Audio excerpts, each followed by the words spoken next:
Salut tout le monde. Aujourd'hui, dans cette vidéo, je vais vous parler de l'utilisation de l'ascorutin chez les enfants en cas de saignement de nez et de rhume, ORVI. Nous aborderons ensemble le mode d'emploi de ce médicament, ainsi que ses analogues. Restez avec moi pour découvrir des conseils pratiques et des informations utiles pour prendre soin de nos petits bouts en cas de besoin. L'ascorutin est un médicament qui contient de la vitamine C et de la rutine. La vitamine C est essentielle pour renforcer le système immunitaire, tandis que la rutine aide à renforcer les vaisseaux sanguins. Ensemble, ces deux composants peuvent être bénéfiques pour traiter les saignements de nez et les symptômes du rhume. L'ascorutin est généralement recommandé pour les enfants en cas de saignement de nez fréquent ou prolongé, ainsi que pour renforcer les vaisseaux sanguins en cas de rhume ou d'infection virale respiratoire. Il est important de consulter un médecin avant de commencer tout traitement, surtout pour les enfants. Pour les enfants, la posologie recommandée d'ascorutin varie en fonction de l'âge et du poids. Il est essentiel de suivre scrupuleusement les instructions du médecin ou de la notice du médicament. Généralement,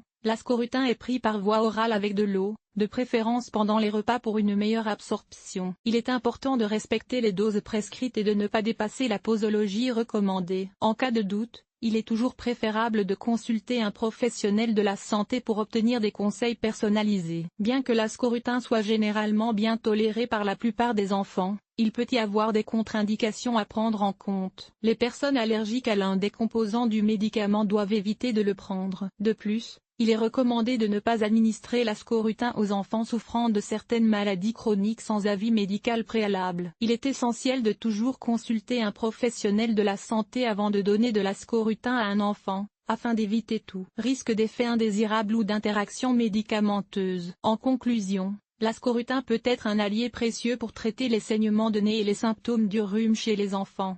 Mais il est essentiel de suivre les recommandations médicales et de rester vigilant quant à son utilisation. Lorsque vous utilisez ascorutin pour traiter les saignements de nez chez les enfants, il est essentiel de respecter les instructions de dosage fournies par le médecin ou le pharmacien. Assurez-vous de ne pas dépasser la dose recommandée, car cela peut entraîner des effets indésirables. Il est important de noter que l'ascorutin peut interagir avec certains médicaments, tels que les anticoagulants. Avant de commencer un traitement à base d'ascorutin, informez toujours votre médecin de tous les médicaments que prend votre enfant pour éviter les interactions potentielles. Bien que l'ascorutin soit généralement bien toléré par la plupart des enfants, il peut entraîner des effets secondaires chez certains individus. Les effets indésirables les plus courants incluent des réactions allergiques, des maux d'estomac et des troubles gastro-intestinaux. Si votre enfant présente des symptômes inquiétants après avoir pris de l'ascorutin, consultez immédiatement un professionnel de la santé. En plus de l'ascorutin, il existe d'autres médicaments similaires sur le marché qui peuvent être utilisés pour traiter les saignements de nez et les symptômes de rhume chez les enfants. Certains analogues courants incluent la vitamine C seule ou d'autres complexes vitaminiques. Il est recommandé de consulter un professionnel de la santé pour déterminer le traitement le plus approprié pour votre enfant en fonction de ses besoins spécifiques. Ces informations sont fournies à titre informatif uniquement et ne remplacent en aucun cas les conseils médicaux professionnels. Assurez-vous de consulter un médecin ou un pharmacien avant d'administrer tout médicament à votre enfant,